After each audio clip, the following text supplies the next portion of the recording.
Good morning dear student. बेटा आज हम बात कर रहे हैं आप लोगों के ग्रीन हाउस इफेक्ट के बारे में। Class 12 English medium CBSE biology के नेक्स्ट टॉपिक। ठीक है, क्या कहता है ये?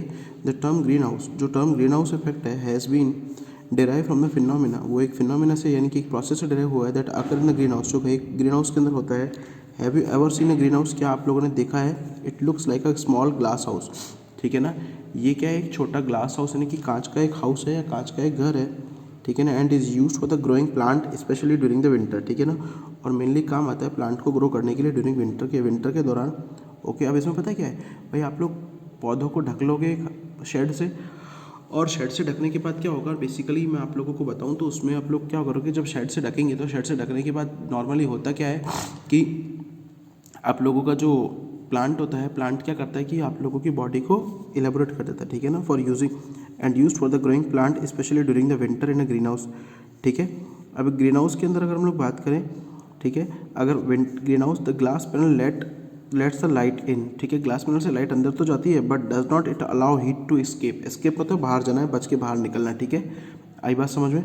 यानी लाइट अंदर तो आ रही है लेकिन वो बाहर नहीं जा रही। Therefore the green house warm up, इसलिए ग्रीन हाउस क्या है, गर्म होते हैं very much like inside a car. ठीक है ना, कार की तरह, जैसे कार अगर आप लोग पार्क कर दोगे सूरज की रोशनी में फॉर फ्यू आवर्स, कुछ घंटों के लिए। ठीक है ना, the green house effect it A naturally occurring phenomena.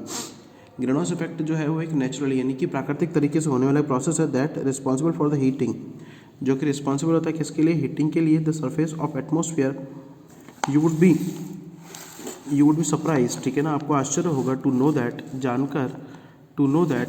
ये जानकर that green house effect the average temperature. ठीक है ना, बॉडी के एवरेज अर्थ का जो एवरेज टेम्परेचर है उसको -18 डिग्री ठंडे से rather than present in the average range of 15 degree centigrade. In order to understand, भाई अगर हम लोग समझने की बात करें, समझने के तरीके की बात करें, the green house effect is necessary. Green house effect जो है वो बहुत ज़रूरी है to know the fate of energy, मतलब ऊर्जा की जो रेट है उसको जानने के लिए। Sunlight that reaches the outer most atmosphere. ठीक है ना, फिगर 16.6 बेटा यही दिखाता है। आई बात समझ में? इसमें पता है क्या हो रहा है कि भाई गैसेस तो अंदर आ रही है, इसमें गैसेस तो अंदर आ रही है लेकिन वो क्या करें कि CO2 का अमाउंट बढ़ रहा है, CO2 इमिट नहीं हो रही है और उसको एब्जॉर्ब नहीं किया जा रहा है। Okay, cloud and gases reflect about 1/4 of the incoming solar radiation. ठीक है ना, क्लाउड और गैसेस यानी कि जो बादल और गैस है वो रिफ्लेक्ट करते हैं अबाउट 1/4, लगभग एक चौथाई भाग of the incoming solar radiations. ठीक है ना, the absorb some of it but almost half of the incoming solar radiation, लेकिन लगभग आधी जो आने वाली सोलर रेडिएशंस है फॉर द अर्थ, जो अर्थ के ऊपर सरफेस के ऊपर आती है, heating it while a small proportion of the reflected back, लेकिन जबकि कुछ कम मात्रा में है वो क्या है, वापस चली जाती है अर्थ सरफेस री इमिट। अब जो पृथ्वी की जो सरफेस है, री इमिट द हीट। अब ये पूरा प्रोसेस ये कह रहा है भाई, आ रही है लेकिन वो वापस जा रही है। री इमिट मतलब वापस भेजना, इमिट का मतलब होता है बाहर निकालना। Heat in the form of infrared radiation. ठीक है ना, और किस फॉर्म में निकालती है? इंफ्रारेड रेडिएशन के फॉर्म में निकालती है, but part of this does not express into the space as atmosphere. ठीक है ना, गैसेस। ठीक है, अब इसमें देखो एटमोसफियर में गैसेस के फॉर्म में रिमेनिंग रहती है, जैसे carbon dioxide, methane etcetera, absorb major fraction of it. ये क्या करते हैं? नॉर्मली मेजर फ्रैक्शन जो होते हैं उसको क्या करती है? एब्जॉर्ब करती है। ओके, आगे देखो क्या कह रहा है ये, ग्रीन हाउस इफेक्ट की बात कर रहा है। आगे क्या कह रहा है? Major part of it which again comes to the earth surface, जो कि दोबारा अर्थ की सरफेस के ऊपर आते हैं, देन हीटिंग इट अप, और उसे क्या करते हैं? हीट करते हैं। Okay, this cycle is repeated many times, और ये साइकिल क्या करती है? बार बार रिपीट होती है। द अबव मेंशन गैसेज, अब जो ऊपर दी हुई गैसेज हैं, ठीक है, such as CO2 carbon dioxide gas, methane are commonly known as green house gases. तो कार्बन डाइऑक्साइड और मीथेन गैस जो है उसको आप लोग कॉमनली क्या बोलते हो? Green house. अच्छा सॉरी, देखो ग्रीन हाउस के लिए सबसे ज़्यादा हैवी अमाउंट में जो रिस्पॉन्सिबल है CO2 गैस है, सेकंड थिंग मीथेन है, उस थर्ड थिंग के ऊपर आपका CFC क्लोरोफ्लोरोकार्बन है। CFC की फुल फॉर्म क्या होती है? क्लोरोफ्लोरोकार्बन। ठीक है, ओके, और नाइट्रेट और नाइट्रेट गैसेस है। ठीक है ना, नाइट्रोजन गैसेस है। Increase the level of green house gases has lead to considerable heating. अच्छा, अब जैसे ग्रीन हाउस गैसेज बढ़ेंगी तो हीट का टेम्परेचर, अर्थ का टेम्परेचर क्या हो जाएगा? बढ़ जाएगा। ओके, लीडिंग टू, और इससे क्या होगा? Global warming. ग्लोबल वार्मिंग होता है बेटा आप लोगों का वैश्विक उष्णता, यानी कि पूरे अर्थ के ऊपर क्या होता है? गर्मी आ जाती है। ड्यूरिंग द पास्ट सेंचुरीज, पिछली 100 सालों में the temperature of earth has increase by 0.6 degree, जो अर्थ का टेम्परेचर है वो कितना बढ़ा है, 0.6 डिग्री तक बढ़ा है। मोस्ट ऑफ इट, जिसमें से अधिकतर ड्यूरिंग द लास्ट 3 डिकेड्स, लेकिन अधिकतर क्या है बेटा, पिछले 30 सालों में हुआ है, या 3 दशाब्दी में हुआ है।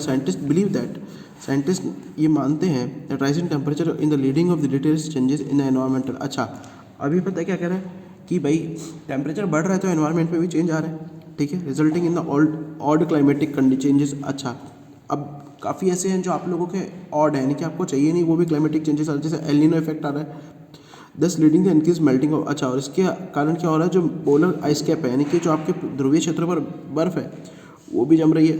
ओके, जैसे अगर इंडिया की बात करें, हिमालय स्नो कैप्स की बात करें, over many years this will result in the rise in sea level. और जिससे क्या किया, वो उससे क्या है कि भाई पानी नदियों में बहेगा, नदियों में बहने के बाद क्या हो जाएगा आप लोगों का, नदियों में बहने के बाद क्या हो जाएगा बेटा, आप लोगों का नॉर्मली ये पानी का लेवल क्या हो जाएगा, हाई हो जाएगा सी लेवल का, और सी लेवल का हो जाएगा तो कोस्टल एरियाज़ में वो क्या है, सबमर्ज हो जाते हैं। जो तटवर्ती इलाके हैं बेटा वो सबमर्ज मतलब वो डूब जाते हैं। The total spectrum of the changes of global warming can bring about the subject that still under the active research, ठीक है ना। How can we control global warming, आप कैसे कंट्रोल कर सकें।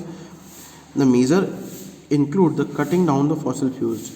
ओके, जो आप लोगों का फॉसिल फ्यूल है, यानी कि जो जीवाश्म ईंधन है, कोल पेट्रोल वगैरह आप यूज़ कर रहे हो, उसको कम कर दो, ठीक है ना। Improving efficiency of energy usage की एफिशिएंसी को कम कर दो। रिड्यूसिंग द डिफॉरेस्टेशन, भाई डिफॉरेस्टेशन को कम कर दो। प्लांटिंग ट्रीज, पेड़ लगाओ। Slow down the growth of human population की ग्रोथ को कम कर दो। अब ये तो बेटा ठीक है। ओके, नेक्स्ट है international activities are also being taken and reduce the emission of green house gases into the atmosphere, ठीक है। अगला क्या कह रहा है, ozone depletion and in the stratosphere. अच्छा, ओजोन, हम लोगों को पता है कि हमारी बॉडी के, हमारे जो अर्थ है, अर्थ को ओजोन गैस की एक लेयर जो है वो कवर अप करके रखती है। वो क्या करते हैं, घेर के रखती है, ठीक है। अब घेर के रख तो रही है, you have earlier studied in the chemistry text book. आप लोगों ने chemistry text book class 11th में पढ़ा है बेड ओजोन, ठीक है, और लोअर एटमॉस्फेयर ट्रोपोस्फीयर में दैट हार्म द प्लांट और एनिमल, जो कि प्लांट और एनिमल को क्या करती है, नुकसान पहुंचाती है। Okay, there is a good ozone, एक अच्छी ओजोन भी होती है। The ozone is found in the upper part of the atmosphere is called stratosphere, ठीक है ना। जो ऊपरी पार्ट में, जैसे आप लोग स्ट्रेटोस्फीयर बोलते हो, समतापीय मंडल में, ठीक है। And it act as a shield, और एक शील्ड का मतलब इंपॉर्टेंट है बेटा कवर, ढक्कन, घेरा, आवरण, ठीक है। एब्जॉर्ब द अल्ट्रावायलेट, जो यूवी रेडिएशन को एब्जॉर्ब करते हैं फ्रॉम द सन, ठीक है। UV rays are highly injurious to the living organism, ये बहुत ज़्यादा खतरनाक होती है बेटा हमारे लिए। Since DNA and protein living organism preferentially absorb the UV raise.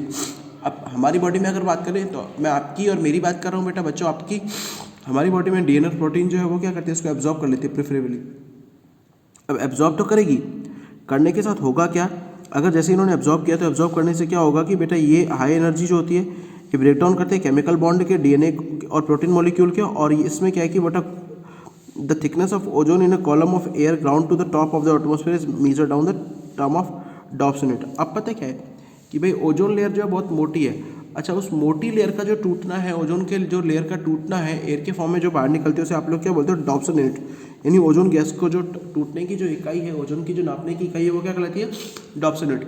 अच्छा, ओजोन क्या करती है बेटा, ओजोन नॉर्मली हमारी बॉडी में कर क्या रही है, हमारी बॉडी के अंदर ये कर रही है, जनरली अगर मैं बात करूँ तो आप लोगों की और मेरी बॉडी में ये क्या कर रही है, ये हमारी बॉडी में डीएनए और प्रोटीन के अंदर चेंज ला रही है, जिससे म्यूटेशंस होते हैं और हमें काफ़ी तरह की बीमारियाँ होती है। Okay, the ozone gas is a continuously formed by the action of UV rays, ठीक है ना, ऑन मॉलिकुलर ऑक्सीजन। ओके, अब मॉलिकुलर ऑक्सीजन जो है, जैसे O3 है, इसके ऊपर यूवी रेज ने किया तो O2 + 1.5 O2, ठीक है। ऑक्सीजन में एक ऑक्सीजन का मॉलिक्यूल फिर फ्री हो जाएगा, and also degrade into the molecular oxygen, और उसको फिर मॉलिकुलर ऑक्सीजन में तोड़ती है in the atmosphere. That should be balance between the production and degradation of ozone, ठीक है ना। जो क्या करता है, एक बैलेंस जनरेट करता है, किस किस के बीच में, डिग्रेडेशन, ओके, और बैलेंस के बीच में, किस में, ओजोन के रूप में। ओके, अब ऑफ लेट, लेकिन समय के अनुसार जो ये बैलेंस है हैज़ बीन, यानी कि ये जो संतुलन है, has been disturbed due to enhancement of ozone degradation by the CFC। अब ये ओजोन गैस जो है ये बनी किससे, O2 में 1.5 O2, ठीक है, इससे तो बनी।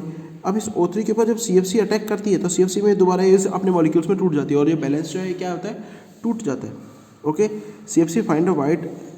अच्छा, अब ये CFC के सोर्सेज हैं कि किस किस में होती है, रेफ्रिजरेटर में होती है, ठीक है ना। CFC is discharge in the lower part of the atmosphere, move upward the reach stratosphere, ठीक है। नॉर्मली हम लोग रह रहे हैं, हम लोग रेफ्रिजरेटर AC वगैरह यूज़ कर रहे हैं तो उनसे निकल रही है, अब लोअर पार्ट से तो निकल रही है, लेकिन ये ऊपर पहुंच रही है। ऊपर पहुंचने में अब क्या कर रही है, जैसे ऊपर पहुंचेगी तो पहुंचने के बाद क्या कर रही है, जनरली अगर हम लोग बात करें तो ये ऊपर पहुंचने के बाद क्या करेगी, in atmosphere the UV rays act on them. अच्छा, एटमॉस्फेयर में बेटा UV रेज जो है इनके ऊपर अटैक करती है, ठीक है, and release calcium atoms, chlorine, फिर ठीक है, जो क्लोरीन वो डिग्रेड करेगा ओजोन गैस को मॉलिक्यूलर ऑक्सीजन में, और these atoms reacting the merely as a catalyst. अब ये क्या करते हैं, कैटलिस्ट की तरह अटैक करते हैं। जो क्लोरीन एटम है are not consumed in this reaction, इस रिएक्शन में जो आप लोगों के क्लोरीन एटम है, क्लोरोफ्लोरोकार्बन का जो क्लोरीन है वो एब्जॉर्ब नहीं किया जाता है, ठीक है। Hence whatever the CFC is added to the atmosphere, और धीरे धीरे क्या है कि इसका अमाउंट बढ़ता जाता है और ये एक्स्ट्रा ऐड होती जाती है, ठीक है ना।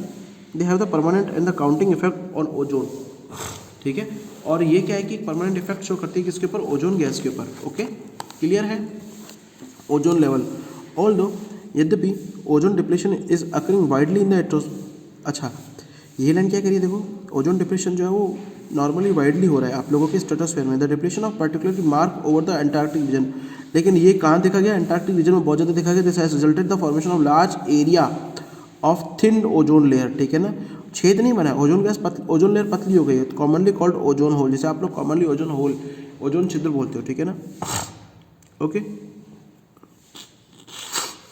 आगे देखो क्या कह रहा है, the UV radiation wavelength shorter than the UVB are almost completely absorb by the earth atmosphere, जो कि अर्थ के एटमॉस्फेयर से बेटा कंप्लीटली एब्जॉर्ब होते हैं।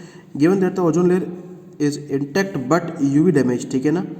DNA एंड म्यूटेशन में आकर, ठीक है ना, DNA म्यूटेशन जो है तो उसमें होते हैं, इट कॉजेज एजिंग, ठीक है। ये एजिंग स्किन के अंदर damage skin cells and various type of skin cancer, ठीक है ना। इन ह्यूमन आई कोरोना जो उसको ऑब्जॉर्व करता है UVB रेडिएशंस को, and high doses of UVB cause the inflammation in cornea, ठीक है ना। अब क्या कर रहे हैं, कॉर्निया नॉर्मली क्या है कि हमारी आइज़ में बेटा कॉर्निया इसको एब्जॉर्ब करता है, सोखता है, और अगर लीथल अमाउंट हो गया, हाई अमाउंट हो गया, तो हाई अमाउंट में क्या हो जाएगा, कॉर्निया इसको एब्जॉर्ब कर लेगा और ये उसमें सूजन पैदा कर देगी, called snow blindness, okay okay, cataract etcetera, ठीक है ना। और एक्सपोजर, और सच एक्सपोजर में भी permanently damage in the cornea, और इससे बेटा आप लोगों का कॉर्निया जो है नॉर्मली परमानेंटली डैमेज हो जाएगा, ओके। रिकॉग्नाइज ब्लिस्ड इफेक्ट, अब जो हार्मफुल इफेक्ट थे ओजोन डिप्लेशन के, एन इंटरनेशनल ट्रीटी, ठीक है, नोन एज मॉन्ट्रियल प्रोटोकॉल। अब इसको रिकॉग्नाइज करने के लिए बेटा इंटरनेशनल एक यूनिट बनाई गई, सोसाइटी बनाई गई, जिसे आप लोग मॉन्ट्रियल प्रोटोकॉल बोलते हो, was sign in the Montreal Canada, जो कहाँ पर है, मॉन्ट्रियल कनाडा में बेटा स्थापित की गई थी 1987 में इफेक्टिव, और उनको इफेक्टिव वे में उसके काम करना स्टार्ट किया 1989 में, to control the emission of ozone depleting substances, ठीक है ना, ओके। सब्सिक्वेंटली साथ साथ many efforts have been made, काफ़ी और एफर्ट जो है वो काम लिए जाते हैं, and protocols have laid down the defined road map, ठीक है ना। अब ये लेआउट तैयार करने के लिए काफ़ी और प्रोटोकॉल्स वगैरह तैयार किए गए, ओके, सेपरेटली, अलग तरीके से, for developed and developing countries for reducing the emission of CFC and other ozone depleting chemical, ठीक है ना। अब डेवलप और डेवलपिंग कंट्री जो है वो अलग तरह की क्या करती है बेटा, नॉर्मली ओजोन डिप्लेशन को रोकने के लिए क्या कर रही है, आप लोगों के जनरली अपने अपने वर्क कर रही है, ठीक है ना। अगला आता है degradation by empower resources utilisation and maintenance, और उसके बाद लास्ट टॉपिक आता है आप लोगों का डिफॉरेस्टेशन। ये बेटा हम लोग कल पढ़ेंगे, ओके। कल आप लोगों का चैप्टर हो जाएगा ऑलमोस्ट कंप्लीट।